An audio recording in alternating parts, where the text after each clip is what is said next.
what'd you get? So I told him, he's like, you didn't get a man, you got a ministry. He's like, I think you need to do it. Well, I did it. I scrounged up $800. I put together my 501c3 packet. Oh. And it became, Ladylike Foundation became a 501c3. What happened in my backyard blossomed into something that I could never imagine. I never imagined having From the doctors backyard and to lawyers. the Beverly Hilton. Backyard to the Beverly Hilton. And I called the bank, and the bank said I only had 82 cents in that account. He said, it did? I said, yeah, so can you and mommy just give me some money so I could just, hold it over because you don't have an apartment? He's like, no, we can't help you. I said, huh?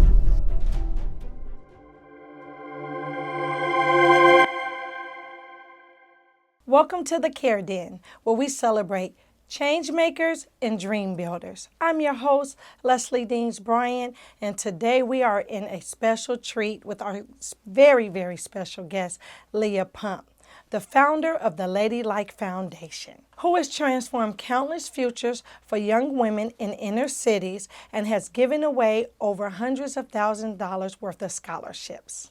Welcome, Leah. Thank you so much for joining us on the Gen Care podcast, but most importantly, you are now in the Care Den. We call this the Care Den because we care about the work that others are doing out in the community, throughout the country, because people fly in to tape with us. We want to make sure that that everyone is aware of your everyday story. So thank you so much for coming. Thank you for having me. I appreciate it. You are welcome. Wait 1 second. Lord, thank you for this time. Yes. Give us what we need today. Yes. In Jesus' name. Thank you for listening. In Jesus' name we pray. Amen. Amen. Right. Amen. Amen. I receive it. Oh, amen.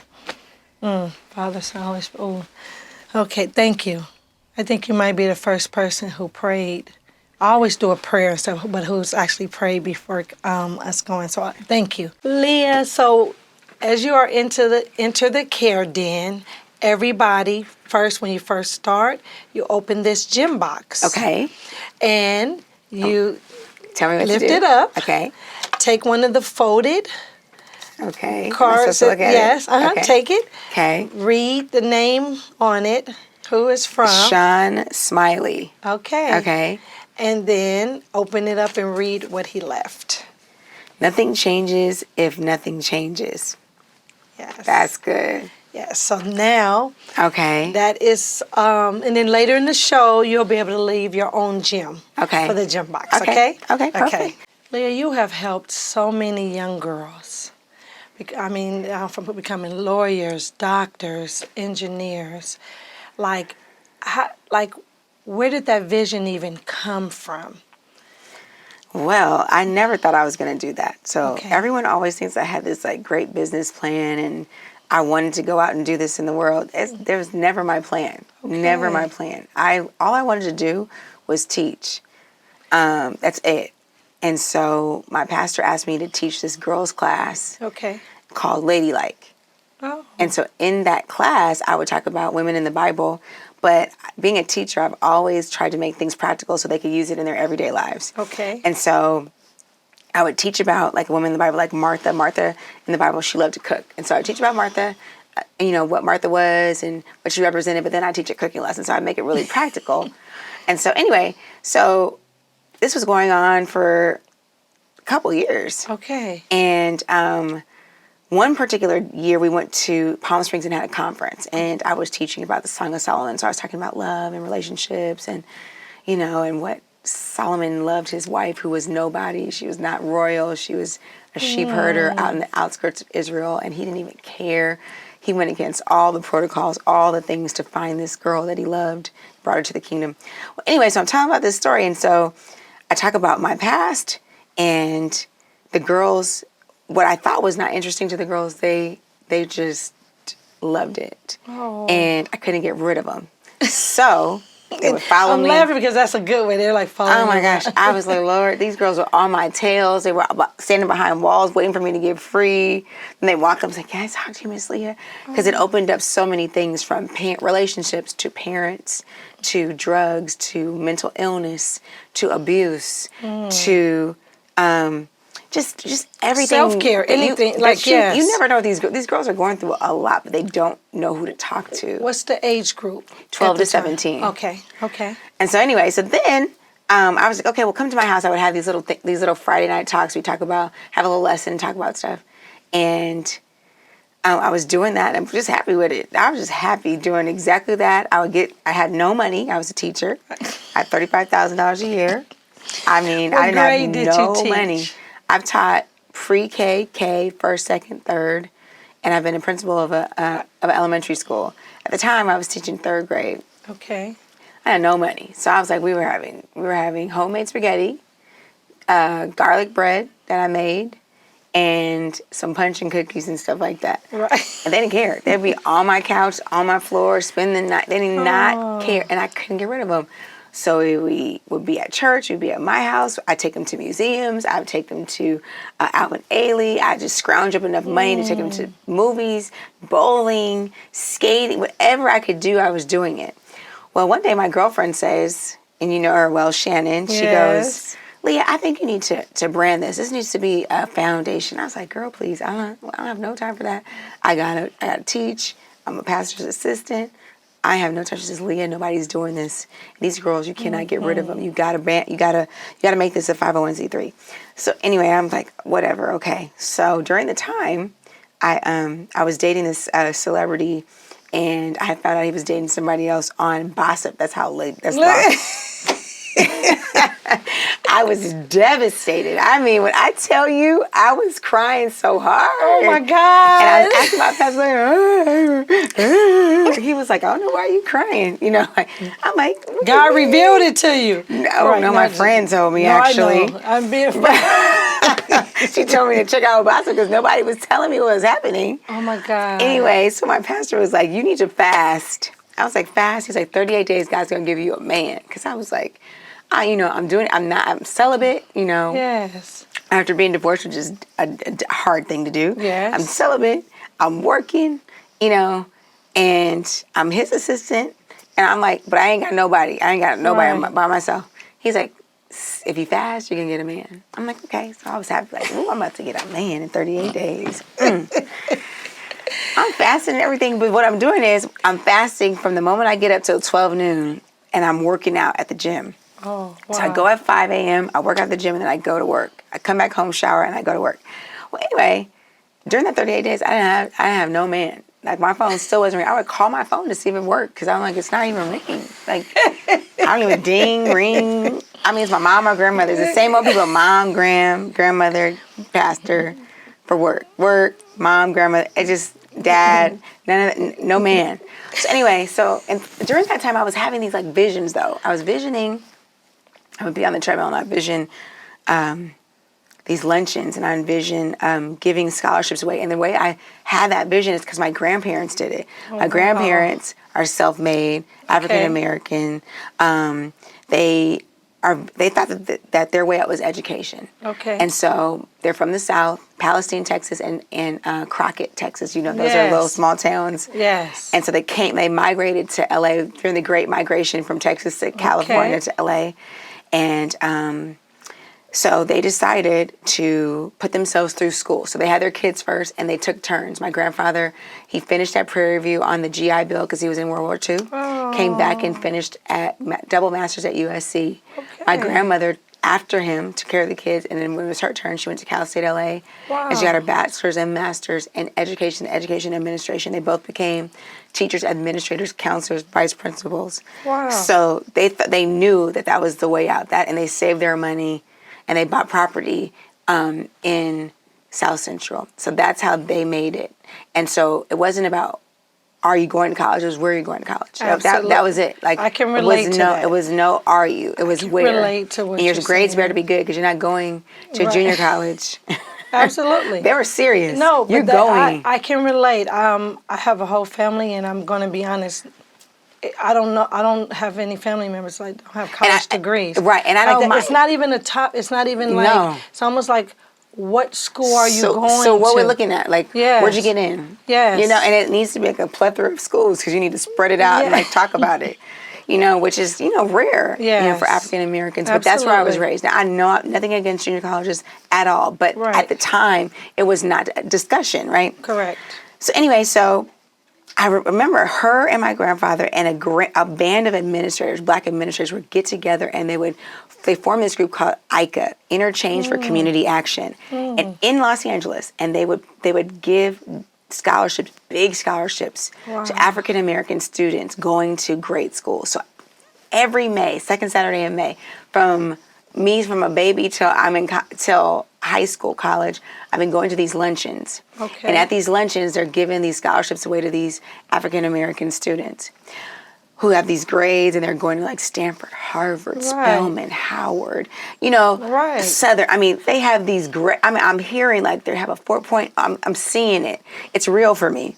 All right. So then, after that, not only would they do that with their group of administrators, at my church, they would do their own scholarships to all students going to college out of their own pockets. Every student at our church going to college, they would give scholarships to them every year. Wow. They would just hand and nobody knew. They just hand them envelopes that they like sponsored. So I've seen this my entire life. So I said, maybe I should be doing that, because it stopped when the president passed away. My grandmother stopped. And then, but she kept on with at church. I was like, maybe I need to put that on. And it was pink. That luncheon was pink too. So I was like, maybe I need to do that. And then I was thinking like, well, but maybe it should be a little bit more than that. Maybe I should mentor them forever.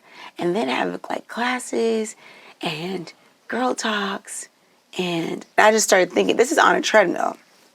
After the 38 days I didn't have a man, my pastor goes, so what do you have? Because I was like, listen, I learned in the Bible that when you prophesy something and it don't come true, like something happens. He's like, Leah, what happened? You got something out of it. I'm like, I did. What'd you get? So I told him. He's like, you didn't get a man, you got a ministry. He's like, I think you need to do it. Well, I did it. I scrounged up $800. I put together my 501c3 packet, and it became Lady Like Foundation became a 501c3 in 2008. Started in 2007. Right, I do. I was looking at it and everything. Yeah, so that's what made me do that. But it was never, and then through that, I had 10 little girls in my backyard. I have a picture of it, and it's like 10 little girls from my classroom in church. Now they're like 26, 27, 28, some 30 years old.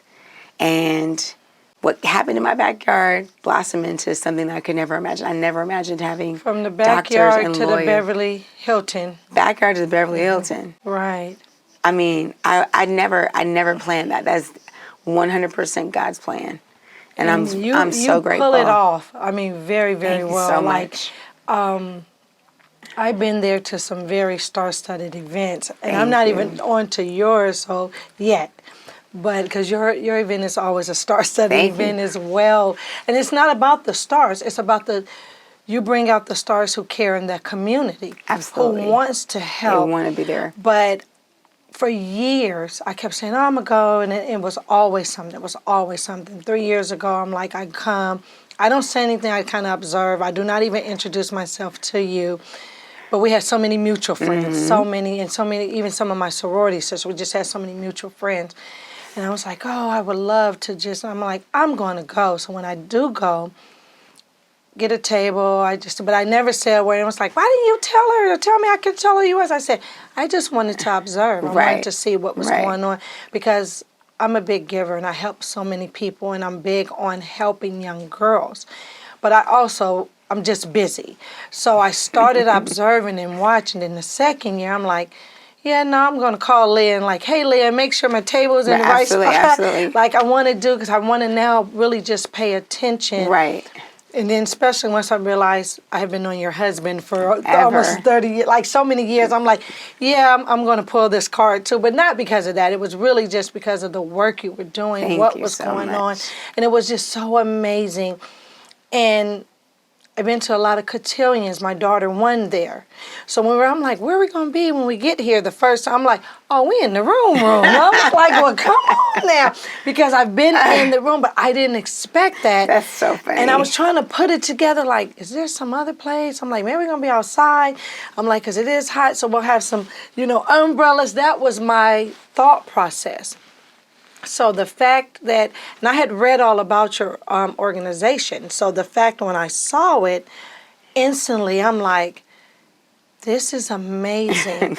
Because I saw you started in the backyard with like homemade spaghetti and these young girls, but just the things that they have to say about you, but so many people show up for you. I'm so grateful for to that. be able to give back to these young girls, and the fact that they still stay around is just a blessing. Oh my gosh! Well, listen, I'm shocked every time. Like when I used to go to the, I was at the Lux, right there, off of Sunset forever, and I was so comfortable there. Oh wow! But we were. But was it crowded?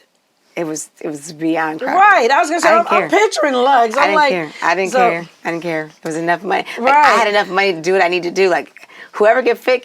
We sold out. We're Right. sorry. And that last year, I mean, we were there from 2011 to 2015. Okay. And I remember, I was like, woo. I mean, we were like on the wall. They were like on the walls. And I remember I'm walking out like, that's okay. It's okay. We just, it's okay. Just sell it out. And I remember walking out to the valet, and my pastor was like, you got to leave here, right? I was like, no. Because one sponsor would take care of that. I had the year. Yes. And so then we moved to the Beverly Hilton because my husband has always been at the Beverly Hilton. I know how you got over there. So we went. So how long? No, not like that. I'm saying, how long did it take to get to that room? Not to that room per se, just for him to probably help convince you to to go there. No, when my pastor said it, I knew it. Okay, already. so you knew already. I knew it. Because I mean, I've been seeing it. Like the ballet would be Right. stopped it for hours, and people would just be getting in the bar, getting drunk, like Right.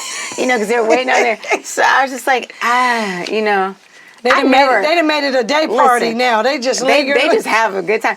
My husband was like, he does his thing, but Right. for me, I always joke with him. I was like, you ain't never been broke because Right. the way you act. See, broke people, we don't Right. spend nothing till we have it. Like it's not a chance we have faith, but we ain't moving till we see it in the account. Like, we're not doing nothing. I'm going to disagree with you because I have some people in here. Well, right now you know who what I witness. do? I But do let me too. tell you, no. I do when it comes to church and stuff. But I'm talking about big stuff. I'm talking about No. I'm going to tell you Okay, this. tell This is me. really crazy. Tell me. I've had a job since literally 12 years old. 1985, I was making $500 a week. Really? Going door to door selling newspaper subscriptions, Long Beach Press Telegram. This Oh is a very my true story. goodness gracious. And I was going to win all the contests because I Right. wanted to make sure. And I don't necessarily come from poverty, but my mom wouldn't give me any money. It was just like a Me too. little. And I'm like, Me too. I want to do that. I'm like, you over here with all the things going on. What's going on here? So then I started going. What I started doing is, I always say, if I want it, I promise you, I start calculating how many more new clients, how many, I did pharmaceutical sales Absolutely. for 25 years. Absolutely, I'm like, right. how many doctors, what doctor can I get to make me Absolutely. get this higher bonus? Absolutely. Because I'm going to, every quarter, I would treat myself to at least one bag. So, no lie, like this was like, and I'm talking Excellent. about like I was serious, and I was like, I had my reps at the Gucci store, my reps at the Louis store, and that was my gift to myself because I would go so hard for the kids. I mean, my daughter was a ballerina. She spent 12 summers in New York. So you're talking about black girls don't do. Misty Copeland trained That's like excellent. So that's not. It's going It's not out of reach. Yes. So, but in my mind, I'm like, I now see why blacks don't do ballet. It's a difference between dance. She had been on point since 10 years old. I now It's understand almost because like golf. It's a lot. It's a cost a lot. very costly. Yeah, And yeah. then here she is at 9, tick, tick, clink, clink, clink. Oh, Mama, I just got Yes, into ABT yeah. and danced in Harlem. I can spend 12 weeks in New York.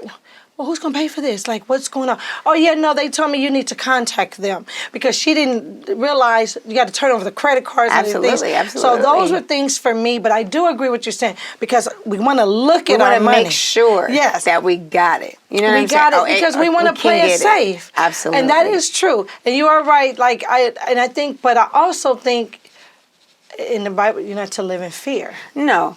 And so, and I know you don't. I'm Right. saying, I know you don't, but I'm saying like, and I like my friends always tell me I'm the luckiest, I'm the most blessed. And I'm like, no, I receive everything. It's the gratitude. God don't play about me. I am a tither. I'm going to give my money. Amen. Even if I don't give it all to my tithes to the church, I have now decided I give it to the community because of the amount of money and things. I don't want to give it all to one church. I'm just being honest for me. And I am very serious I give to organizations, which is the same as giving back into that community. Absolutely. That's part of that work, making sure from the kids, the scholarships, the homeless, everything. Mm-hmm. And I can honestly say that. And I just trust I'm going to get it back Amen. tenfold as well because you're pouring into it. And if I Absolutely. don't, it doesn't matter. I know it's still going to continue to come. Right. As long as I got air in me. Right. I am a hustler, so I'm going to go find it. When I say So, that, yes. I mean, as far as African American, it's a different broke. No, you were correct. Do you know what I'm saying? No. Like for me, I got to the point, before I got married, I got to the point where I had 82 cents in my account. Wow. 82 cents. And because I had got laid off from a school, enrollment was down, and they didn't think they could make it. This is in September. When you're a teacher, you get jobs in March. Right. You don't get jobs in September. Right. Schools are already set. I mean, this is college, high school, everything is set. Right. Preschool, everything is set. You know where you're going in March. I know the school district's already gave you where you're going. position. Like if you don't have anything in March, if you're trying to go somewhere, you better Good stay because luck. you're not going to go anywhere. So in September, I get laid off. So I'm like, and what I do is because I'm always crazy about having money. I'm crazy about it because I need to do what I need to do, and I want to do what I want to do. Yes. Right? So I always make sure I check my account like crazy. Like nut. I'm a nut with When is your birthday? I'm May 26th. I'm a Gemini. Oh, okay. Nolan's May 28th. He's a Gemini. We don't play around. Yes. Because we want to play. Very calculated. Yes. We want to play. Yes. So we want to see how much room we got to play. So Yes. I remember checking that account. It was like 82 cents because I'd signed up for 12 months so that I could always, it was a lower check, but I'd get money every month because I didn't want a summer of no money. So it was lower. And so they said, oh, no, we don't even have money to pay you your last check. So I'm literally, I had just got divorced. I just got back into teaching. I'm in my second year of getting my master's in education. And I have an apartment. And I'm like, okay. So I had 80 cents in my account. And I was like, Lord, I had gas to pay, rent to pay. I went to my dad's house in the middle of the night. All my family's here. Okay. And I went in the middle of the night, and I was like, because, all I got to do is ask them for some money. I'm good. If I get a little something just to hold me over, I'll be great. Because I'm going to get another job. I'm not the type to sit home. I don't do that. That is not me. Me either. Don't ask me about all the Netflix. I have no idea unless I really want to watch something. Me either. I can't tell you unless I want to watch something, yes. right? Well, I go over to my dad's house. It's about 11:30, 11:45. I walk in. He's in the couch in the same position he's in. And I walk in there and I say, Dad, I got laid off. He goes, yeah. He does not stop watching the TV. I can see him to this day. Like, he is talking to me, watching TV, and I'm standing over here in the hall. I said, well, I got laid off on my job. He said, yeah. I said, and I called the bank and, I'm daddy's girl. Yeah. So I can make it great. Right. I'm making it real great. And I called the bank, and he's an actor too, so I know how to put it on. I called the bank, and the bank said I only had 82 cents in the account. He said, it did? I said, yeah, so can you and Mommy just give me some money so I could just, hold it over because I have an apartment. He's like, no, we can't help you. I said, huh? Oh, my God. I said, what? He said, no, we can't. We cannot help you. Figure it out. So I was like, wait a minute. I'm sitting up in a house in Miracle Mile. I thought I thought my speech was good. I'm like, huh? You've never told me no. You've never told me no, right? Me? Right. I mean, I know you're not rich, but I know you have money. Like, right. There's no way. You're comfortable. You have something. Like, look, I mean, for me to even come and ask, some kids don't even ask their parents, right? He was like, no, we can't help you. I remember I got raised with my dad ruled the house. He ruled. Mm-hmm. He was the person who made all the decisions. My mom did not go against what he said. Right. My household is a little different because I got raised in that. So I'm like, oh no, we're not. I got a voice. I got something to say. So my dad. So I couldn't go to my mom and say, Mom, did you hear what Dad said? If Dad said it, that was it. I was like, okay. So I said, okay. I'll talk to you tomorrow. I go outside. I'm 24 at the time. I walk outside. I go in my car. I am crying so hard I can't even see. Like, oh, wow. I can't see. I am like the bad, ugly, can't breathe. I don't have no money. Like, I don't even have money in my my wallet. You know, I'm Right. not going to charge anything because I don't even have a credit card like that. 'Cause, Right. I mean, I Right. don't. Like, what am I going to do? And the Lord was like, everything that hits your hand, give me 10%. I was like, Lord, huh? Like, I'm like, Right.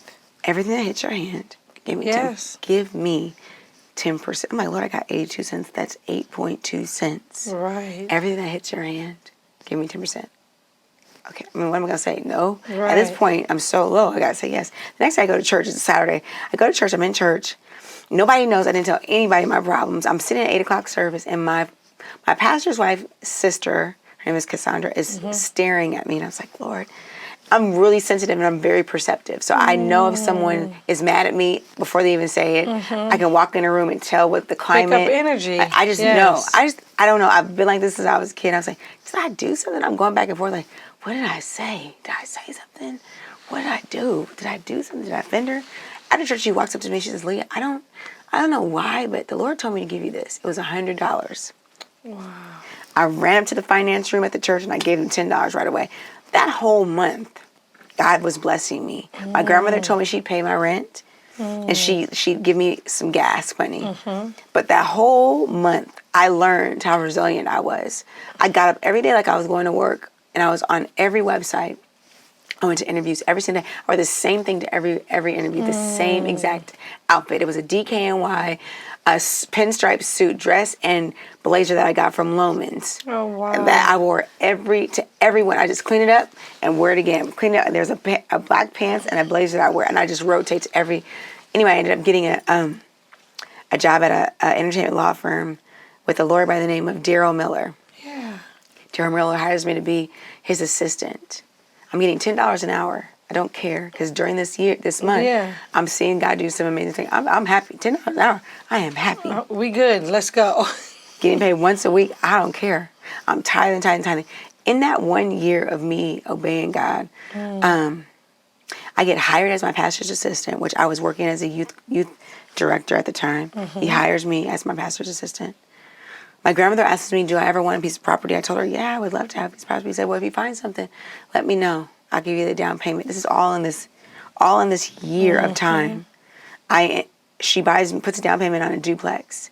I have it to this day. And then I got another job as a teacher at another school, and I ended up being a principal at that same school. Wow. So when I say that, I say Yes, obedience. I say, listen, I know what it feels like to have nothing and not know where your next dollar is coming from, and the Lord come through for you. And so I do walk by faith. I'm just saying with him because he's not black. So listen. It's a different faith. Trust me. So I get everything you're saying. I'm about to Yes. say this. So thank you for really sharing that, because I can relate. I lost everything, had to file bankruptcy from my ex-husband. He filed. I did not know. We were divorcing. He had wiped out every account. I found out kids are, private schools, elites and things, and every account, I think the highest one was negative like 30-something thousand dollars, negative. One was negative 14-something thousand dollars. We had 14 properties at the time, because we were kind of flipping some and we would keep some. Yes. And we're in Ladera. We're like, what? And then we had a house in View Park. We're sitting there like, what is going on? Literally, and my whole world just boom.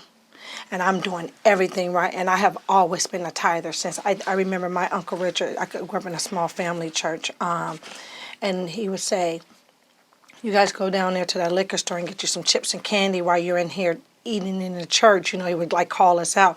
He was like, but did you pay your 10%? So if I had $5, I'm giving it. If I had $1, it's 10 cents. Like I have been like this since a little girl.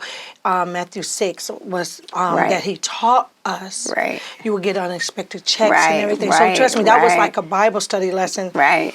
And I was sitting there like, then I lose my 6-figure job.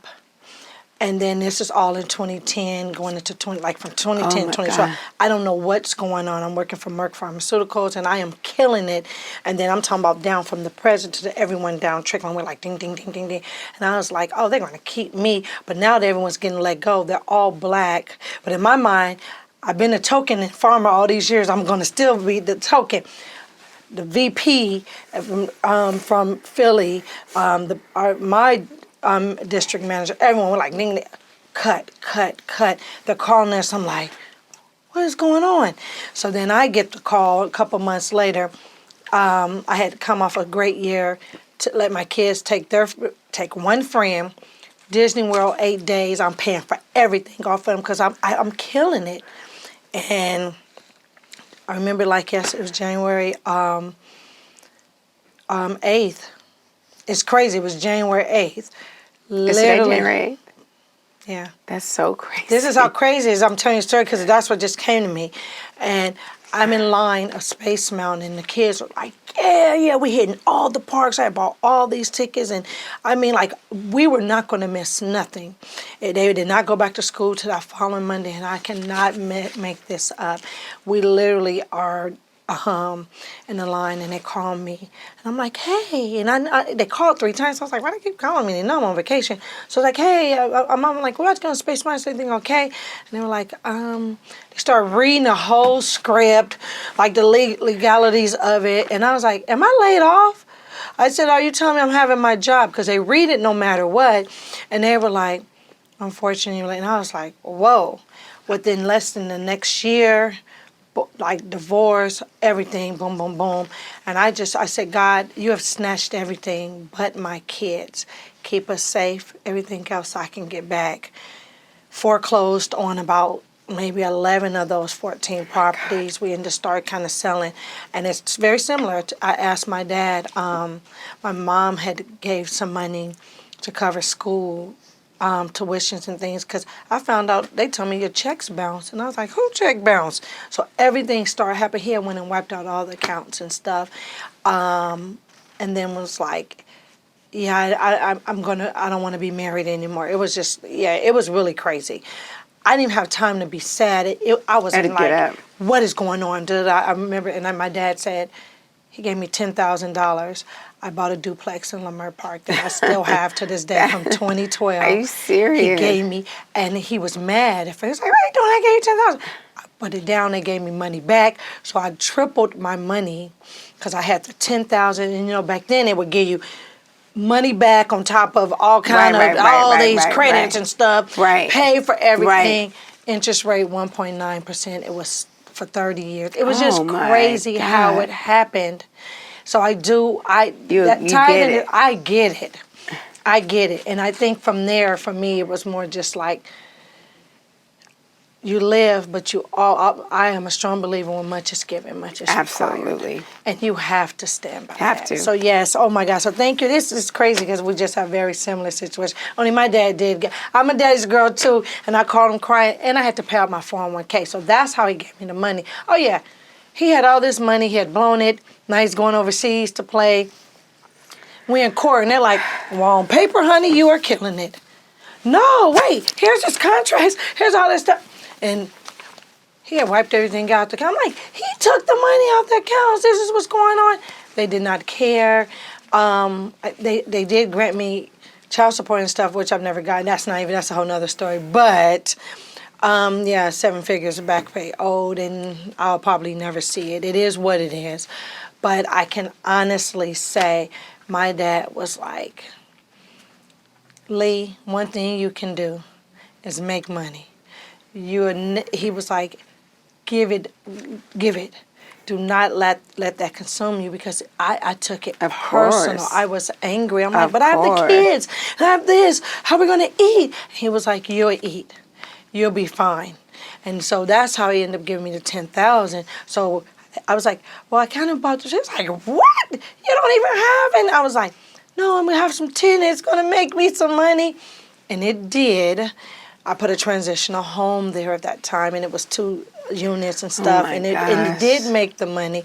And I went to give him the money back, and he said, it was yours. I gifted it to you. So I was just grateful. I was like, I'll pay you back within, give me 1 year.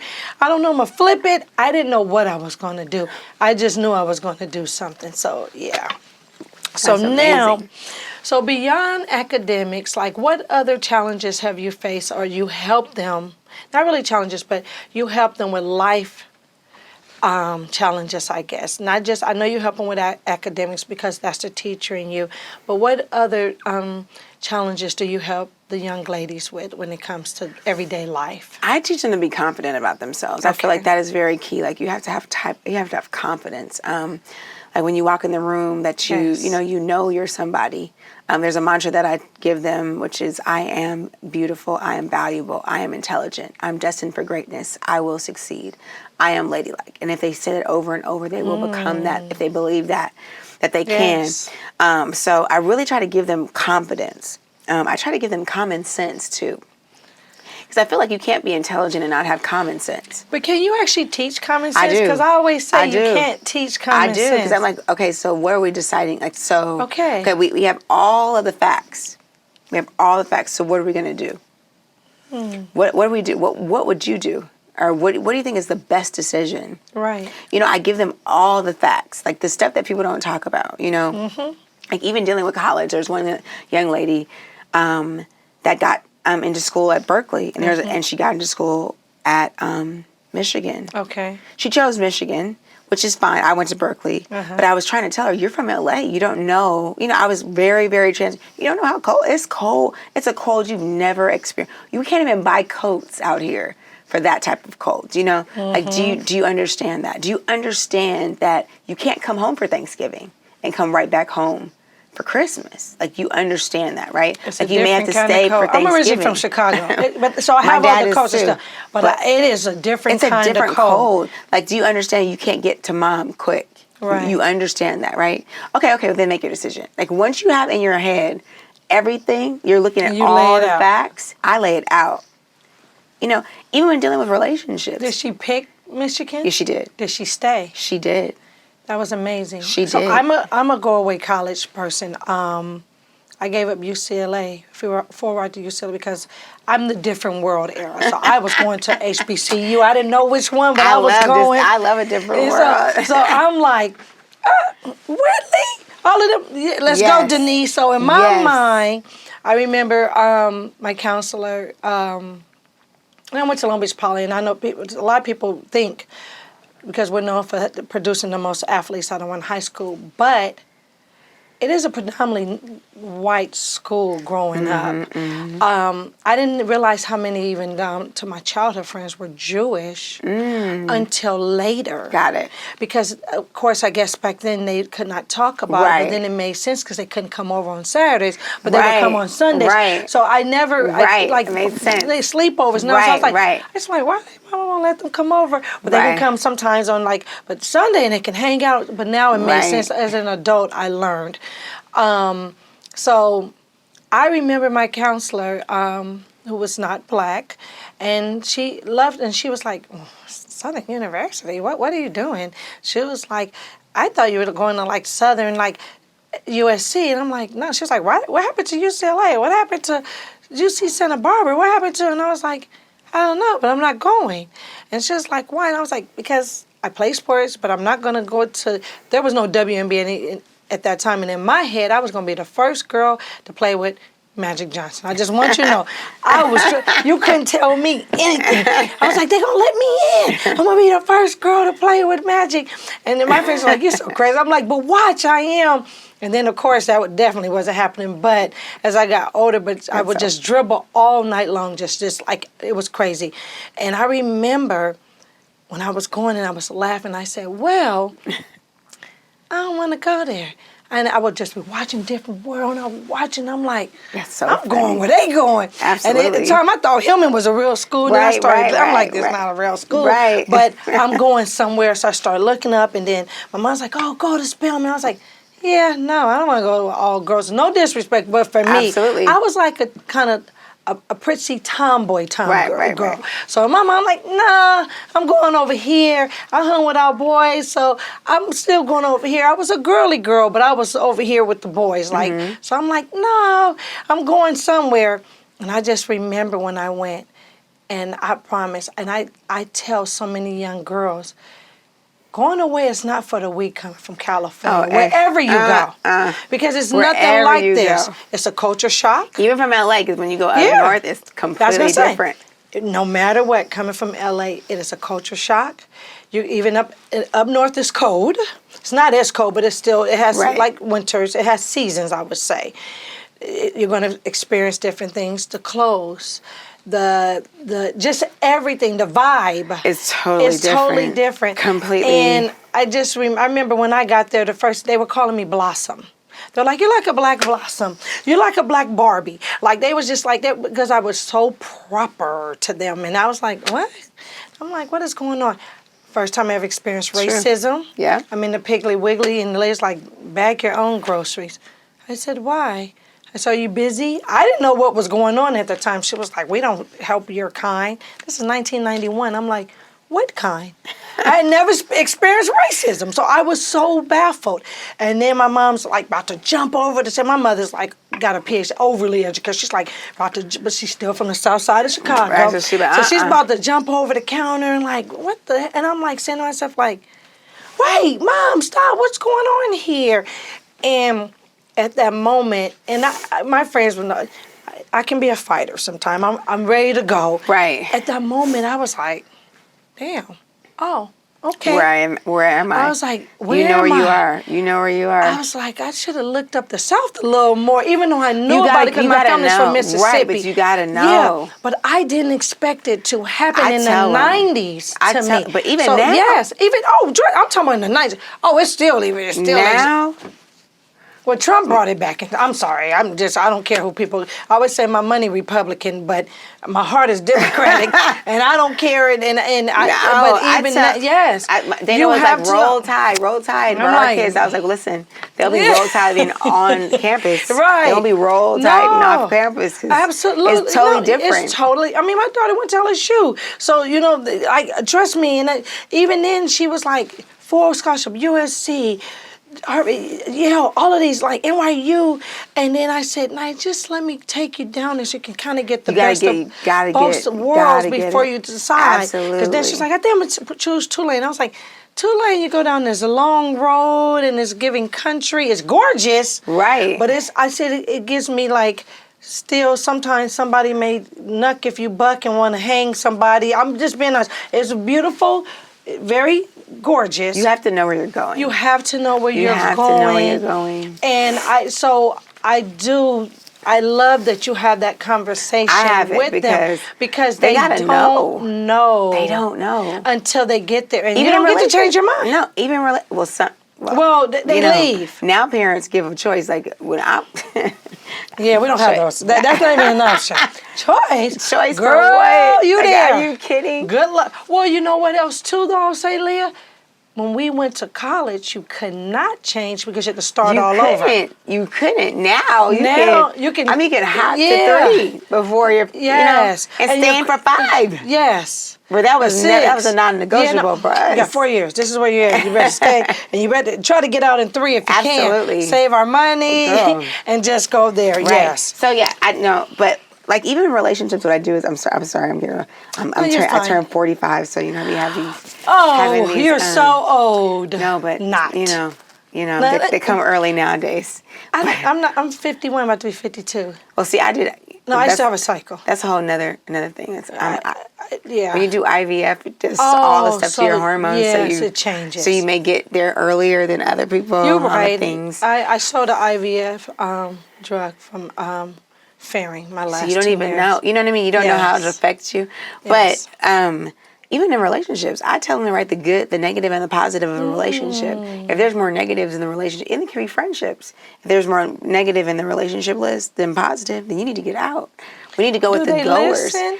Some of them. Okay, my pet peeve is when you don't listen. Right, and the reason why I'm asking this is because you're dealing with Gen Zs. First of all, they know everything. Yes, because and you don't know anything. They found it on TikTok. But you know everything. Instagram, You've never even done it. Right. How do you... I could have a whole stand-up comedy on these kids. Because I'd be like, so you know how to do that? But you ain't never did it. Yes. Oh, but you Googled it. And you ChatGPT'd it. And so you know it. Oh, okay. Right. But guess what? ChatGPT doesn't know. It doesn't know all the negative sides to it, so it can help you when it happens. So you have a bounce back. Then I have another one is the anxiety thing. I'm like, so why do you have anxiety? And I'm not trying to dumb it down because I have mental illness in my family that I have to deal with and advocate for. But you're still, not. you have to think of the girl. Let me tell you how good you got it. This is when your anxiety creeps up. Let me tell you what to focus on. Focus on, I'm a child of the King. There's no good thing that he will withhold from me. I have a master's degree in sociology. I can get on a computer and go to any agent and get a job. Yes. I am the only person in my entire family, mom, dad, cousins, that graduated. Focus on the positive things. Are you the only child? Or your only no, child? I have a brother. Okay. And so, this Gen Z, boy, don't do no manual labor. Don't you do it. Don't do no bad. I'm like, did you guys didn't have to wash dishes? You guys didn't have to start food. They did it. You didn't have to chop nothing. So you you're don't have border. to quit anything. I'm border. You're, what is it? It's Gen Z. What's before Gen Z? Millennial. No. I'm border millennial. I'm 1979. I'm 1 year off. No. You're 2 years off because it's 81? in 1980. Gen X ends at 1980. It's from 1966 to 1980. All right, so But you are border. Border. Yes. So I did make my kids do chores in the beginning, but then of course here come the housekeepers. Here come the things. No. We haven't had a housekeeper in a year because I decided housekeeper for me because I'm busy and work. It's not for you guys. Like I'm telling y'all to clean up right before the housekeeper come. And then I started saying, skip their rooms. Because they do their own laundry and different things, and they'll wash the dishes, and then sometimes they act like they don't need to wash the dishes if they didn't use the dishes. So that's that Gen Z mentality. I'm like, good luck with that. That's my every single day. Right. That's my because every those are day. But you're also dealing with, because you do 12, which is scary because that generation is called... oh my God, I'm gonna have to look it up because so this podcast is about intergenerational care, how people look at things and the different perspective of how they assess everyday life in their world. And now those are the millennials, so the younger millennials having those 12-year-olds, and it's almost like the Gen X's had the millennials, and those are the ones who really just they kind of grew up together. If they had them young, is what I'm saying. If they had them in high school or whatever. So my dad used to teach the youth at our church, and he used to be very animated. Yes. And he'd be like, he would say crazy. And I'm looking at everybody thought my dad was the coolest dad, and I'd be looking at my dad like, oh, would you just stop? I'm that person now. Because you picked it up. Because my dad would be like, and so that makes sense. For instance, my best friend, I know she's gonna watch this. Oh God, because I would never ever do this. I would hate that. My dad would talk about me so bad in public at his class, because he taught at Dominguez Hills for 30 years. So he would tell the stories to his, and then they'd be saying, "Oh, you're his daughter. Oh, he told us about the day," stuff like that. Yes. We went to Summer Bridge at Berkeley, which is, I always tell because all the black kids, they want the black experience, because especially if they go to private schools here, they want the black experience. And then I had to tell them, because my mom wouldn't let me go to HBCU. I wanted to go to Spelman. That was my dream, and she would not let me. Mine too, until I started getting older. Yes, that was my. She didn't want me. She just didn't. Yes. They didn't want to pay the out of state fee. It was so many things. Right. They're very conscious. And I got into Berkeley, and she's like, "That's it. Like, you're going. This is where you're going." I went. You're going. Period. And it was fine. It was the best decision in my entire life.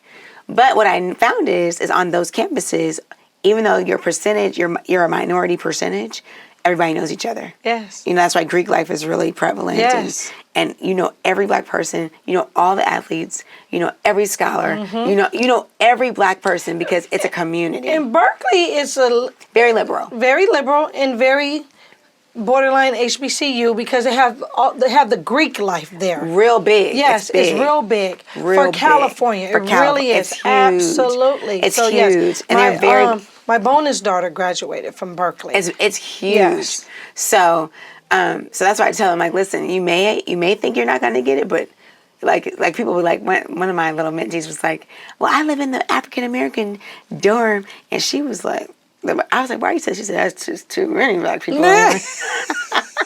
He said, you need a break. I was like, I feel you, because I was not doing that. Like, we can hang, but let me go over here so I can get a break. But anyway, so you just, you tell it. Also, here you go, me and my best friend. So I'm washing.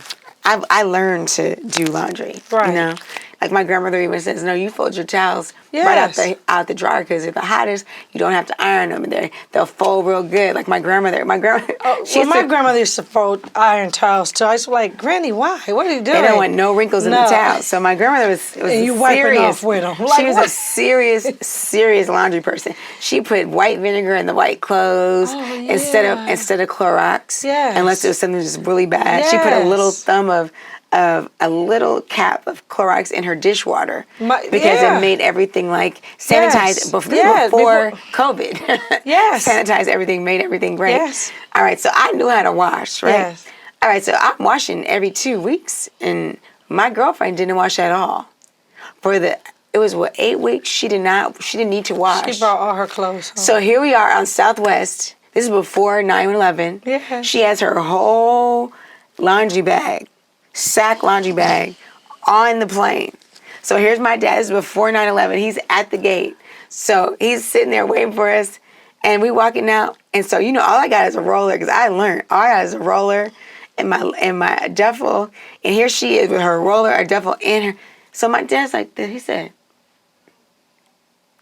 "Is that your dirty clothes?" She says, "Yes, Mr. Walker." He goes, That's a lot of dirty clothes." She said, "Yes, Mr. Walker." He said, "You didn't wash the whole time?" He said, "You didn't wash the whole time?" She goes, "No." He said, "That's nasty." Right. And all the way across Southwest, down the escalator, my dad said, "She brought her clothes. She didn't wash the whole semester. Lord have mercy. You didn't wash the whole semester?" Did she learn over the break? Yes, because she brought them home because her and her mom. No, did she learn over the break, or did she come back another semester? No, she just didn't, Oh, she didn't want to. She didn't want to do it. She didn't have to. Because she didn't have to. But, but now, of course, and now she has 5 kids, and I mean, but we... Do they know how to wash? Yes. We laugh to this day, because my dad, anybody make you feel that bad? Right. But that was a valuable lesson. It was. It was, because she would have came back the next semester. And she was like, "Is your dad picking us up?" So, no, this Gen Z, Lord, I be like, I can't do it. I can't. They say the craziest things. And they're supposed to be the smartest, per se. But I mean, they are smart. Like each generation, they have some. They're exceptionally but smart. Common sense isn't that common. No. Because they're computer kids and different things like that. Everything's like right now. Yes. Like, why can't I have it right now? They don't. Yeah. You have to work. Absolutely. Hard. Yeah. Sometimes I used to tell my kids, I was like, "Oh, you guys are like Delulu." I'm like, you guys think like, ding. Like magic, it just pops up. So, like, what challenges do you think the inner city girls face versus the privileged? Oh, so much. Like, yeah. It's so much. Because you mix both. I do. They don't know. Yes. They don't know. I mean, I even mix foster children that don't even have parents that are in the system. They don't. Like, I love it. It's like celebrity. Yes. Kids with 2 parents, kids with single parents, kids who don't have homes. Kids who are homeless, they have no idea. Do they mix well, or is it challenging at first? They mix very well. Okay. Sometimes the inner city, I guess because that's why I teach confidence. Sometimes the inner, they get a little... Right. It's a chip on their unhinged, shoulder. you know what I mean? Or they kind of think... They kind of think, or they want to bully somebody. Right, that's what I was going to say, yeah. And they want to talk down to people, kind of like to establish their place, or to make it seem like... I don't care what you are, because I got this, or I'll beat you or up. They are looking crazy at somebody. Yeah. And then you have to like tell them, like, no, we don't do that here, right. So I see that it can work, right. But you have to establish boundaries. Okay. You know what I mean? So I have like straight up boundaries. Like, number one, you will respect everybody. And if you don't, you will go home. And I have no problems sending you on an Uber. And don't worry about your parents paying for it. I'll pay for it myself. Right. You will not be here. That's number one. Number two, you will go to every class. You will. Like, we don't play. You're not wandering around. This is not a free for all. This is a privilege. Right. So you need to really very straightforward boundaries. So- have I had to get crazy with some people? No, have you ever have to Send kick somebody someone out? kick them out the actual program? Well, what happened was one time at a girl talk, these two group of girls, and this group of girls never came before, so I knew it was them, and these had come, and we're about to fight, and I was like, so I calmly and professionally went over to her mother and said, she can never come back, okay? She can't ever come back. But the disillusion about it is people will come to me all over the place, be like, oh, my daughter is really pretty. Okay. I'd be saying, can she come into your program? I'm like that's not what this program is about. Or this one, she's really internal. smart. And I said, what does that have to do? Like, no, it's everybody. Is she kind? Is she nice? It doesn't even matter. No, I know, I'm just saying, there's more to this. Like, this is a whole lifestyle thing for Right. kids. This is a whole life lesson. This is not just pretty or a fashion show. This is making well-rounded young ladies assets to society. Right. Citizens of the kingdom. Right. That has nothing to do with how she looks. When I look at that, I just look at them like this. Like, is that what you think? No, it's way more than that. But Now, if they come out like that, because they do, Yes. like they model. They Right, model, right. and usually the people who I put in front of them, I give them something to see, something to look forward to. Right. Like something hot, something, they wear something nice or something funky where they like, ooh, I could be a teacher and I could be this, or I could be a nurse and I could do that. I can own my own company and I could still be fly. Right. Yes. I and love they it. come out like that. Absolutely. I mean, you can't help it if that's all Right. they see, no matter where they come from. So, question, because you do have a lot of, not a lot, but throughout the years you've had some very high-profile celebrity kids in your program. Do those kids interact with the other kids? They really do, because they don't And do they build know. the relationship They with really them? do, because I love that. Absolutely. But you have some kids that they don't think they need it. Right. And so they tell kind of, yeah. Like, no, I don't need that.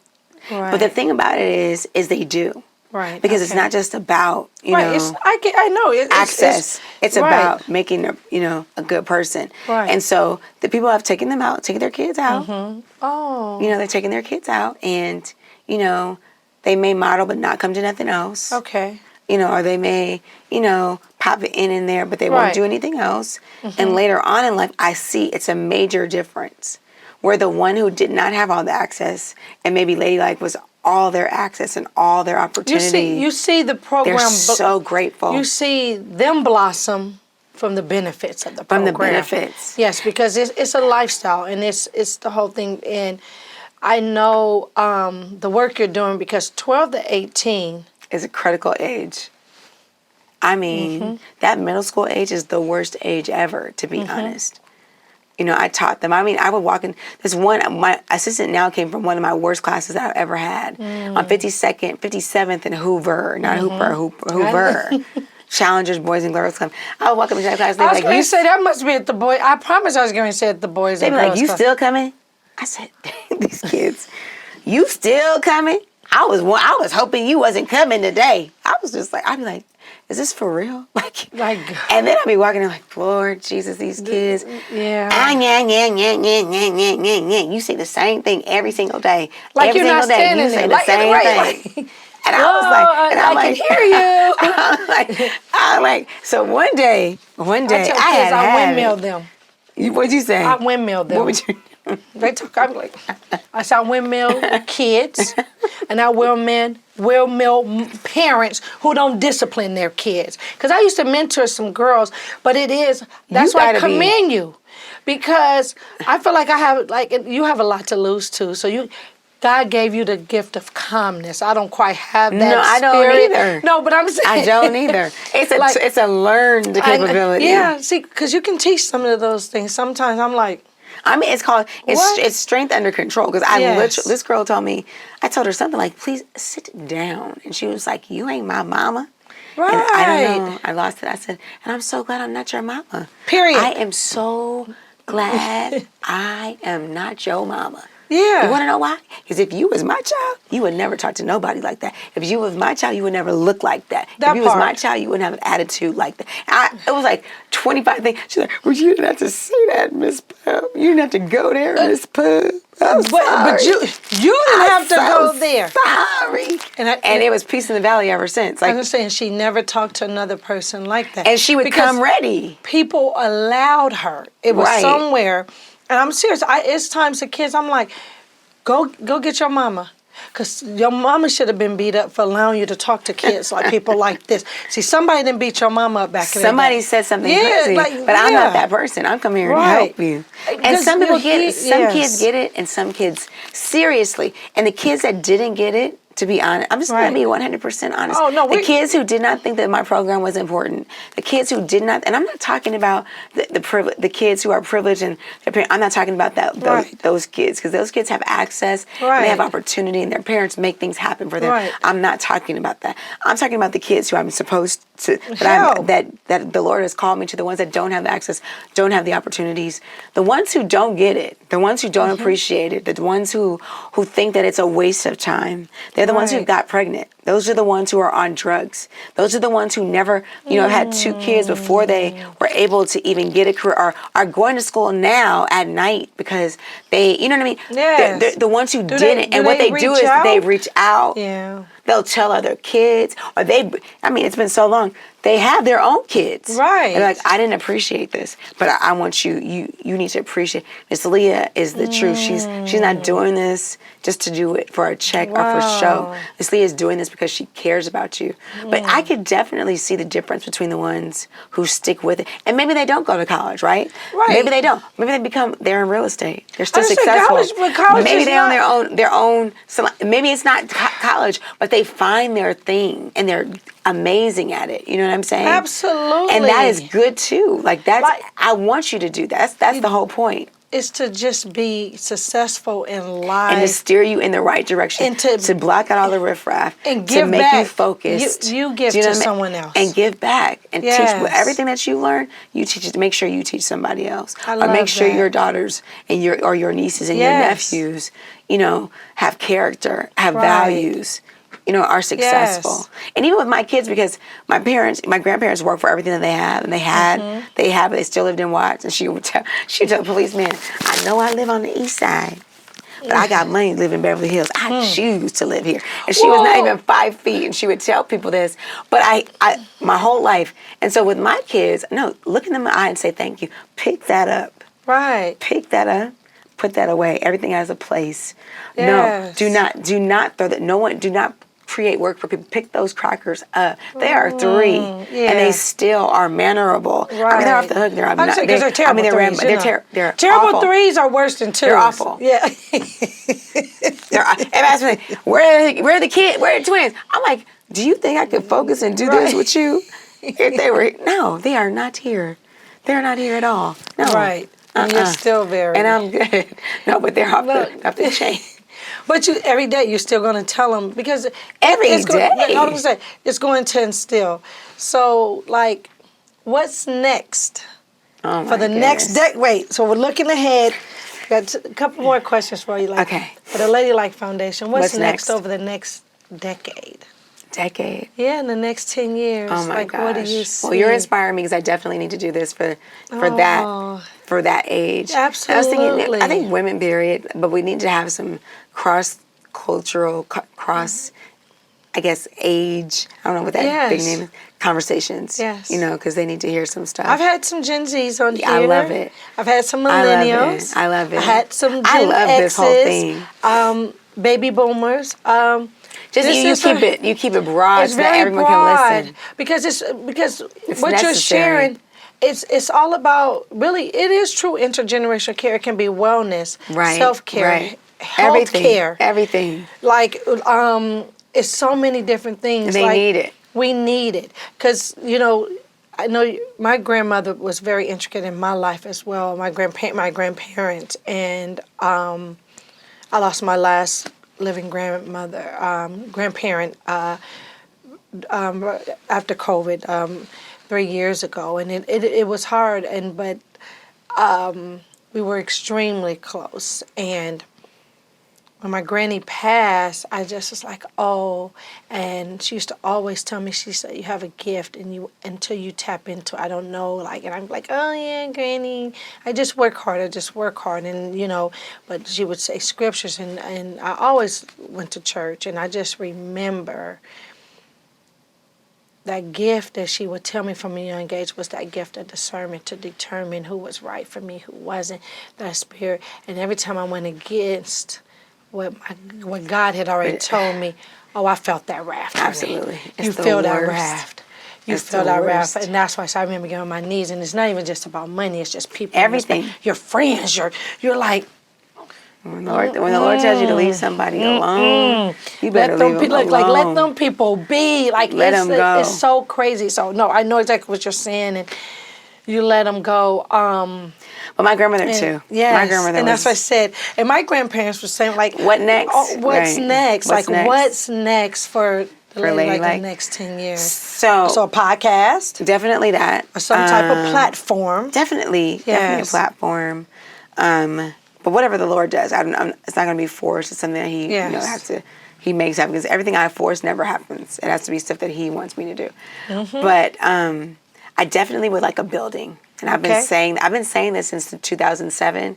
I've literally in my heart wanted a building, because I'm a teacher by trade, right? So everything that I teach, I got to bring with me. So I got to bring the screens. I bring my projector. I mean, in every class I ever teach, I got the Hulk, and before that, it was that pull thing with all my stuff, my computer. Yeah. And I always go to the inner city school, so they ain't got nothing. So I got pencils, markers, whiteboard, erasers. I got some candy. I got cookies in there, because they don't have anything. So whatever. So imagine this, 16 years later.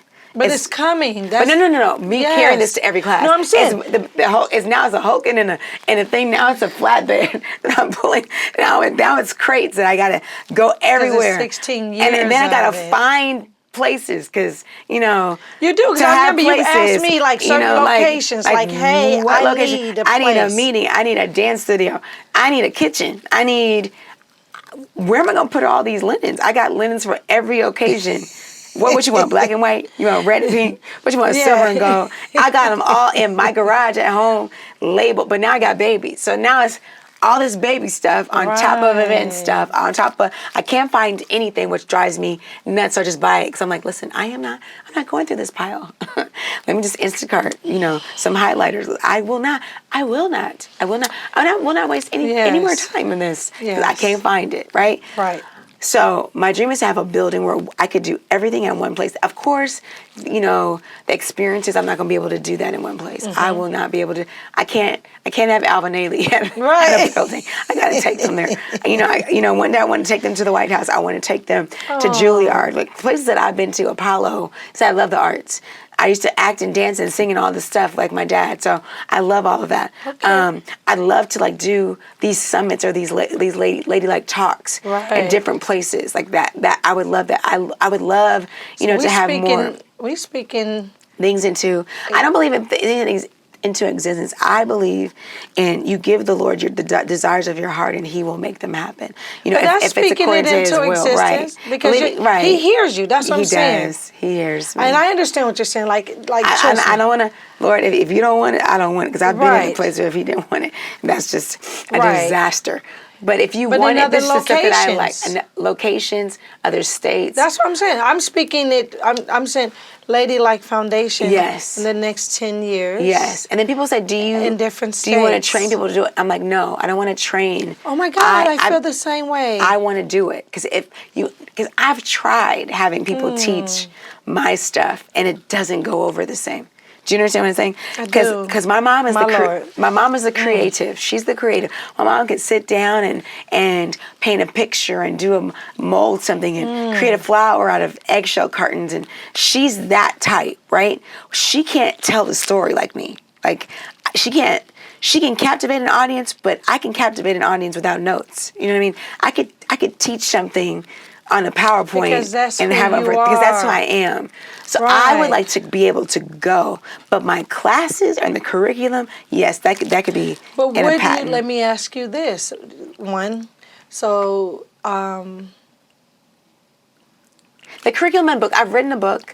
No, I've written, no. That's workbooks. all I'm going to say. That's One good. is Ladylike Foundation trademarked. Oh yeah, that's Okay, perfect. That's done. So now that's a great thing. So now, would you be willing to teach once you set it up in different states? And you would have to go there and spend that time. You can't quite teach the class. No, right. But you could, with Zoom and technology, Absolutely. be a part of it in certain aspects of it. Or if they were to teach, I would have to see how they teach. Because as a principal, one of the ways that I think I was successful is the teachers emulated me. Right. Like I've I know hired exactly teachers what that you're are like saying. me. I don't like stoic, hard, unapproachable. Don't want to get your hands dirty. No. You got to get your hands dirty. Like you got to be able to do the work too. Absolutely. So I would have to definitely pick the Okay. people in those places. So that's prayers. We're gonna yes. That's what we're But gonna buildings, I'm praying for more funding so that I can do it more freely. Okay. I put a lot of our own money into it, which is fine. But this is a long time, and it's starting to be Yes. taxing. Especially, it takes away from my family. So somebody that believes in what we do, and we do have those people, but corporations that believe in it, I know what you're saying. and put their money behind it, so I could literally do it. And that person, like big corporations, and pour into it. Absolutely. Where they see it, because sometimes African American girls aren't, or women of color, because it's more than African American girls, but women of color are not high on the priority list. Men of color, yes. Men of color, yes, but not women. And so making that more of a priority, putting their dollars behind it. I saw a statistic, I believe it was today, and it said that the most educated demographic in the world are African American women. Very much so. And I wasn't we hold surprised. the most degrees, But yet we're the most overlooked. We're the most hardest working. Hardest working. But it's still underpaid. Underpaid. So And undervalued. You come to undervalue. You ask us all the questions. We got all the answers and making it happen. You need us. But you don't have us. But you don't want us to run. So that's why I created my own pathway. Absolutely. And I've always been the smartest in the room, and I won't stop being in that room. And I make sure that the male world and different ones, you're going to have to ask me. Right. And 9 times out of 10, I got the answer. And if I don't, I know 10 out of 10, I know where to get it. Worst case scenario. And that's those things, and that's it. So putting your money behind it, because I mean, they will, like you said, make your money back. That you will see it back. They will be assets to society. I'll give you a suggestion with that. Some corporations. Look into the corporations who pour into the HBCUs. Okay. They give a lot of interns. Got it. And they give interns because then they hire them afterwards Right. and create these jobs. Absolutely. And I don't want exactly the name, and I'll tell you the names off the thing, not like Perfect, that, perfect. but the names of those. Perfect. Yes. Perfect. Look into those. Because it's all people give to people. No, but they have the programs. I know the people give, but let's go after this corporate money. So I understand. But we need the person at the corporation. No, yeah. Because they believe and they're the ones that. Yes, but that's what I'm saying. When I say the corporate money, because they have those programs. Absolutely, that fit. And they will pour. They'll pour into them because they start like pouring into them once they get to college. Absolutely. So if they know this is the pathway, they'll start looking into it. And so we do have something. some. We do have some. Let's have more. Yeah, we have more. Let's have more. Because I want to freely do what I do without any stress, So with that being said, what can we expect with the Women of Excellence Luncheon for 2025? You know what? I hate that we're at 2025 because I'm like, this is time to go to work. Yes. Yes. I don't know yet. How many girls are in the program? Right now? Right now. Okay, at our UCLA day, which was a few weeks ago. Yes, I was going to say we had about UCLA day. 275 kids. That's low. That's low compared to what we had before the pandemic. Do they all come to the... They all come. To the... The Girl Talks? Yes. We're just starting literally. Okay. So last year, our average was 90 at every Girl Talk. Okay. 90. Unless it was like, But something going on. It's a lot. Which is, I started with 10, so I'll be good. That's a lot. I'll be happy as a lark with 15, 20. Right. But, the more the merrier. That's what we love. And they come out on Friday night. Friday night. Friday night. These are high school girls, and they love coming. So it's great once a month. Do you do it during football season and stuff? They still come because there's some girls that don't. They don't cheer or whatever. They don't cheer I mean, or that's what I'm whatever. saying. Yeah, they I don't mean, have. Or if they, because some of the girls play sports too, correct? right. Or And not so many. but in order to be a part of the luncheon, they got to come to at least 3. Okay. And how many do you give a year? So it's from September to May. Okay. So they got. I mean, They have if time, they they come got to a just girl pick talk 3. or an event, you got to pick. Okay. But they are encouraged to come to all. But Absolutely, I understand, and that But, makes they have sense. You can't just sports. come and show up and walk That's the what they wanna runway. do. That's what they wanna do. Absolutely, you have to pour into yeah, them. Okay. you have to be a part of it. Okay. Yeah, so 2025, we're looking for some great honorees. Okay. The girl part, we got the You got girls. that on lock. The fashion show, probably looking for, different designers. Yes. Yes. So to make it, Fun a fashion and- experience. But we're excited. I never know what it's going to evolve into because if I plan too early, it's never that. No, right, and then you need. I kind of have to changes, and then let it. I have to let it. Let you it know? happen. And that's what's I mean, nice. I plan the place and all the things, No, do all the fundraising, yes. but as far as like the program, yeah. Absolutely. Yes. Okay. But I'm excited though. I'm excited too. So I want to, it's a couple of things. I want to thank you because you as an educator is truly what led to that foundation. And being able to build this foundation because Thank you're you. teaching these young girls. And I know it's definitely faith-based, it's Christian-based for you. And like you say, you didn't find that man, but you found a ministry. And through the ministry of Dana. And I was 'Cause saying that's through how the ministry you how found it came together Dana. because he's And in the Dana's philanthropic- amazing. He's a philanthropic beast. Oh my God! I mean, but he always taught been. me everything. So Yes, him and his brother have been. that was our that's, right, and that was our yeah. connect. Like me having that was Yes. because I did not like him. It's a whole nother podcast. Right. He had to win me in a whole another way because I was like, this isn't it. Yeah, But hey, it Dana. wasn't. It wasn't. Right. It was everything that I needed and more. Right. It was absolutely what God wanted for my life and my children and my future Right. and everything. So. And you guys are definitely day and night. But Literally. no, literally. But you go together. But we get it. Real bad in a good way. Like you guys absolutely. Oh, Lord. And yeah, so I that's have what to I'm bring saying. him back so much. I'd be like, Right. listen, I am black. I am unapologetically black. Okay. And our kids are black because their mama is black. They don't even And have on a their birth choice. certificate, it's gonna it's say. black. I was wondering I said, what am I wondering about? Shoot, Right. how's society gonna look at them like black? absolutely. Let me just prepare them. Yes, because if you don't prepare them, society will remind them. And then they'll be shocked. Absolutely. Like, Mama, I didn't And it's funny know." you say that because my kids, when they went to school, were predominantly all whites. Of course, it was always, and it's like, I remember nights like, you don't get it. And she went to like 20-something bar mitzvah, bat mitzvah. I was like, girl, we Christians over here, you still black. And I went to say, oh, you God, that's not how it is in my world. Yes, it is. She learned it by the time she got to about that senior year, high school, going into college. Cause she went to college on high school on a college campus, and then she was predominantly always the only black. Oh my gosh! And of course they thought because she was just phenomenal prima ballerina, she was only good as a dancer. And then she's like killing it, and then now everyone's cheating off her, trying to check everything out. I said, that's my life every day. Yes, but now no one's inviting you to every single thing because you're not in middle school anymore. Now, and it's not freshman, sophomore. Now they're threatened by you, and it's a different thing. And that's where. So I get what you're saying, and it's so important. So it's my every single day. I'm reminded every day. Every day. So yes. But makes you stronger and better. It Like my does. grandmother said, you got to be better than you black. You got to be better than good, more than excellent. Absolutely. So now it is time for a couple things. Okay. So we call this the rapid fire chat, really quick. Dream mentor.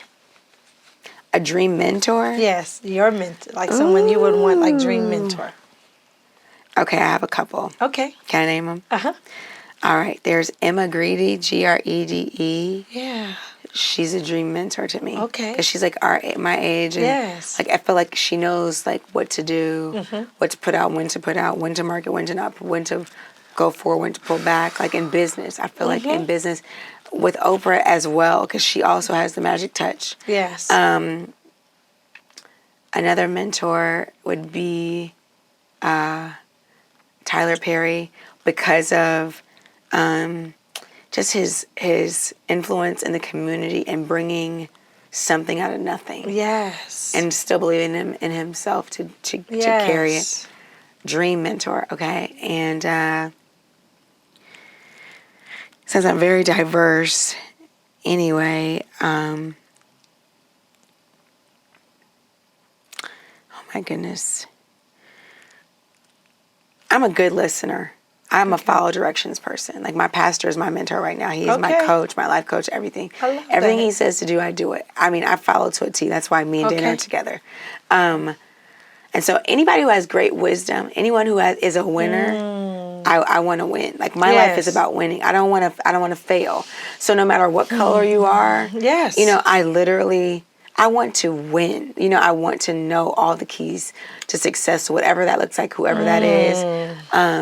And that's I go with the goers. I mean, if you ain't going with me, then we can't be friends. Yeah. Because or we'll be friends, but you'll be distant friends. and we'll be left. You'll be left out because I gotta go. Like I can't. You know what I mean? No, everything you're saying, that's a great one. They always say my mentor. Who's yours? I'll tell you off camera, but they're like in the celebrity world of. No, but they're friends. They're friends, and they are. Another great mentor is Magic and Cookie. Magic is those are your actual business genius. I mean, but at the same time, you know, it's like. You got to get past being afraid to ask. You know what I'm saying? Like, even though we're friends, even though it's still a little girl in me that's like very shy, not saying anything, listening to everything. Magic is going to see this. Listening to everything, though. And Cookie is going to see this. I listened to she gave me so much advice on everything. But now she's going to be like, come on, Leah. You better ask me. You better ask me. LaTanya Jackson. You better ask me. What you gotta ask me? Huh? That's what I'm saying. But I still and Pauletta Washington too. They are those three. Do you see those three? You still have are very powerful. And I will when I do. I muster up. It's like it's almost like I got to give myself a pep talk. Go ahead. And I'm like, okay, so. What do you think about it? And I do. They know me. They know me. I do. Know. That's what I'm saying. They know me, and I do. But it takes me a minute. Like so they're going to hear it, and it's going to jumpstart it. Because you deal with them, you talk to them, and that's what I'm saying. So for me, like I remember, and I'll say this: I remember Celine McKill, Mara Brockelkill, being like I love them. Yes. And I remember Celine, and they were like, "Les, if you're the smartest one in the room, get out." They were like, "You dropped so many gems, you dropped so many, like wisdom things," and they would laugh because I would say all these things, and they were like, and they were probably like. Affirmations, and I was like when I would do my prayers and when I would just do my self affirmations, like I am the bomb, I am this, like, you know, really just encouraging myself. And I remember we were talking one time, and even before when they were doing Being Mary Jane, and they would have things, and they were like, oh, you made it to the writer's board or whatever, Celine mentioned. I was like, what? I was like, you're still in my quotes, and we're laughing about it. And I just remember them saying like, you're the smartest one in the room. I want you to get you some more friends. You don't got to stop being their friends. But you got to get some friends. Get you some more that friends. Motivate you. Who motivate you. Because if you're motivating everyone else who's motivating you. Right. And that has stuck. And then I have a business bestie who when we like mentor, we feed off of each other. I love that. Yes. And I own the name Business Besties. I love that. And it's something that I'm going to push. Yeah, I said on conferences and stuff like that. That's something I want to do. We're gonna talk about it. That's excellent. We're gonna talk. I'm being serious. But dream mentor. But actually, you know, I just have to say this because it means so much to me. So my grandmother passed away 3 years ago, just like your grandmother. Yes. She waited for my twins. She literally waited, and she passed away that week. So they were born, and she passed away that week. Literally, she had to hold them. But my pastor is right. When I mean, sometimes God gives you people that you don't even expect. but they're the right person at the right time. The Bible says that called a brook in the way. It's a brook in the way. In the Old Testament, a brook in the way is something that's small. People can walk over it, step right over it, but it's there to refresh you. It's there to revive you. It's there to help you, to encourage you to make it. And my pastor's been that to me. Even though I've been his assistant, but still, no. he's been more than a mentor, more than a prayer partner. He found my doctor that helped me have my twins. He's the one that encouraged me to give Dana a chance. Right. He's the one that, said it was time to start looking for the building. Yes, and then he went everything. into a coma for 2 months and couldn't talk to me. And I literally had to figure out, like, Lord, what are you saying? What are you saying? And then the Lord, blessed him. He was very sick with meningitis, a self-induced coma where he was asleep for 30 days and then rehabilitation for another 30 days. So literally 60 days of not having him. So I would tell everybody, you may have a dream mentor that you think will take you to the next level, but sometimes God gives you somebody in your corner that's just always, thank you so much, always there And to help you. And it is your dream mentor because it's the one that's saying, Yes. okay, that you was wrong. and I felt Get like up, I was keep going. my mentor was my pastor, and he was my uncle. He passed away? He did. The day after my birthday, we both were Aries. Oh, my and goodness. He was getting dressed to meet me for lunch and dropped dead. I had a heart attack, and my cousin was in another room. And so I grew up in a small family church in Long Beach, Gotham Trinity Baptist Church. All of us, Snoop, my Auntie Beverly, his mom, was a choir usher boy, evangelist at the church. It was like we were Ricky Harris, the comedian. That's my cousin. He had passed. It was his father, and even his kids would be like, "He like you more than us." I mean, that was like that was my person, and it is still days to this day. I remember it so vividly. 1990, April 8th, 1998. It's God. so there, and I didn't make any decisions without him, and I think along that way. So I Get it. I'm getting what you're saying, and I did take a break from the church after that. You I did? couldn't walk in. Really? I could not walk in because It's so heavy. it was so heavy. I get it. I was the young adult choir director. I did the young adults Bible study and the different things, and I couldn't get past it. I couldn't get past It's it. tough. And it was tough, and then so I started. I lived in the valley. We lived in the valley for some years, and then we were down in Ladera, and I would be driving before the kids were born, I would be driving to Church every Sunday. Long Beach, east side of Long Beach, every Sunday on Tuesdays from Woodland Hills. Traffic's stupid dumb now, but even then it was Worse. dumb. Yeah, it was and terrible. I would wait till like 9 o'clock at night to go home, and then even when the kids were born, we were still off there originally, and then I had like a nanny and stuff, and it would just be things going on, and I just remember coming, and it took a long time, and I'm in between churches right now. Oh, I get when you're close to the pastor, it's hard. Yeah, and then I started going to church again, Faithful Central Bishop, then Bishop Omer retires. But I heard the pastor's really good. Pastor JP is great. I don't take heard. it away, but I think It's different. for me it's different because I found churches, and then Omer was like, oh yeah, he fed to my soul, and I think and so that's how I started giving to organizations too, wherever I'm like, God, who needs stuff? I don't have to know the organization. Like, tell me what needs to be helped. Tell me things like that, because I do still pay my tithes and I give to the church, but it was a lot different for me because I felt like a part of that part, and I have just not been. I never went and got active with Faithful Central. I mean, I was active, but not like the different ministries and stuff. I just would support them, right. and just be there, but not physically Right. do that work because I felt like the people weren't as personal. Nothing with the church. It had nothing to do with the church.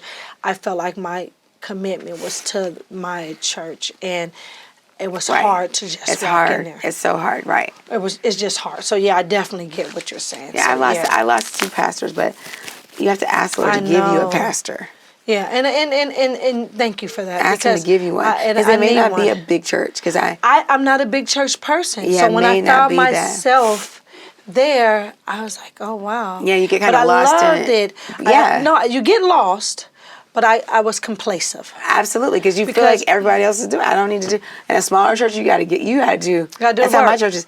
You got to do everything. Oh, I come from a small church, so that's why I when I learned to that was another thing that drew me to you. Right, Absolutely. You learn to serve. You serve for real. Usher board, choir, everybody. Come on, you. I mean, you are. Yeah, to pick up. It's a job, It's a job, and it's kind of. And I love it. Yes, absolutely. When much is given, much is required. Absolutely. And you definitely have to. Yes. Okay, so success in 3 words. Oh my goodness. Success in 3 words. Successful relationship with the Lord. Okay, that's it. Successful relationship with your family. That's marriage, children, everything. Because that goes hand in hand. Charity begins at home. Yeah. And then finally, those 2 foundations make your business successful. Okay. But they all balance. All 3 are important, so they have to all have balance. They have to go together to make the triangle. Yeah. Must read book for teens. For teens. All right. I think that you should get a devotional. First of all, that's applicable to your age. Okay. For women, there was a devotional. I don't know if you can find it, but you can find it on Amazon. It's called "His Love Always Finds Me." Okay. I don't know who the author is, but that was so good for women. Okay. That Christian-wise, young, purpose-driven, the whole purpose-driven series. Young people get that. You need to read a devotional a day, or you can get it on your phone. Okay. You need to read a devotional a day. You need something to center you for the day. Okay. But for relationships, yes. I think every young lady, single, and whether you're starting at 12 and you're still single now, Why Men Love Bitches. It's extraordinary. And it has so many biblical principles, even though it's secular. Why Men Love Bitches, meaning women who know who they are, women who have their own, got their own business, their own stuff. They're not waiting for you to take care, to do it for them. They've been doing it. They take care of their homes, take care of their business. They just want to partner with you. They are a partner. Yeah. And why they love you and why they don't respect women who do not act like that. I think it's revolutionary. I love that. I'm going to read that. I love that. It's excellent. Or you can listen to it on. Okay. I like to read though too. So yes. Okay. I'll give you one. I got a bunch at home because I give it to people, especially when I feel like. Okay, bring on. I'm gonna meet. Oh no, I'm just kidding. But I want to read. I'm gonna bring it to you. I have a whole bunch. Yeah, I'll bring it to you. Favorite scholar moment for you.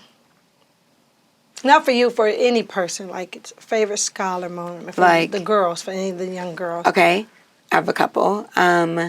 My assistant now, I met her at 14 at that terrible class I talked to you about. Woo! And she's from Compton. Her family lives in Compton to this day. And she stuck with me. And I don't push myself on anybody. Yes. She literally would find the girl talks, would come to everyone. She went to UC Riverside, graduated, went to USC, got her master's, owned an apartment as a career in sociology. So she's a social worker. Okay. And now she's my assistant. So that's like a full circle moment. But I have so many. My goddaughter, she just got her doctorate this past year. Congrats. Has her own foundation. There's so many. There's others that are, they were athletes, student athletes, but now they're working as trainers, graduated from their universities working as trainers. Okay. So I have so many. Okay, so a lot of them there. So there's no favorite. A lot, no favorite. But a lot of them. A lot. Okay, well, if they're doing the process and becoming great, and they come back to give back, then that's the moment for me. Okay. And last but not least, morning motivation. Oh my gosh, morning motivation. I always have a scripture. And I believe that you have to start your day off before you look at your phone. You got to start your day off with a scripture and prayer. I don't care where you are. I've traveled a lot. And I never start my day without that. Like, I want the Lord to know that He's first. And I'm not saying that to be I know what you're saying. haughty no, I'm for real. Like, I want Right. Him to know He is number one. I want to know what He's saying to me.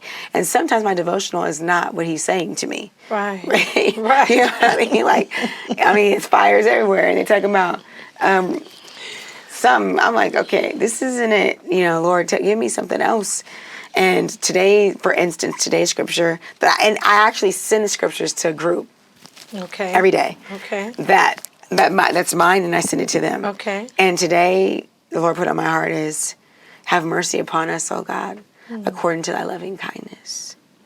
Have mercy upon us, according to thy love. You are merciful. We're going through a lot here in LA right now. We repent. We know that we are not right. We're not always right, Lord. Right. We don't put you first. We don't. We have lives. We have businesses. We have kids. We have relationships.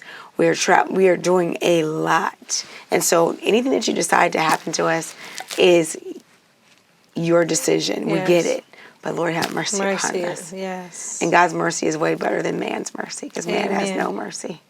So have mercy upon us, Lord God. So, yes, start off with the scripture to help your day. Okay, so thank you. So now, Leah, we're now at the end of our show. Just like when you first came, you opened the gym box. So now you're going to open the gym box and leave an empowerment quote. All right. Or if it's a scripture or something I'm going to leave what I always say. Yes, perfect. Do I tell everybody to do that? Yes. I tell everybody No. No, I just write it? You write your name on that side and then in the inside. Yep. Okay. And then in the inside, you leave it and it goes in there. And the next guest will read yours as well. Okay. You put the pen back in there. Thank you. So I just want to tell you thank you so much for coming on this show. I know you went through a lot to get here, and I'm truly grateful. But most importantly, there's so much going on. You got 3-year-old twins, but in the Care Den, we care. So with that being said, we make sure everyone that's so is nice. gifted something Oh my God. for themselves. It's my favorite stuff. And we give you flowers? your flowers. Oh my God. And they're pink. Yes. I mean, of course they're pink. Of course for the Ladylike Foundation. Course. But most importantly, because I know. I love me some pink. I love pink too. Mixed with some green down there. So I just want to thank you. No, you're so welcome. Thank you so much.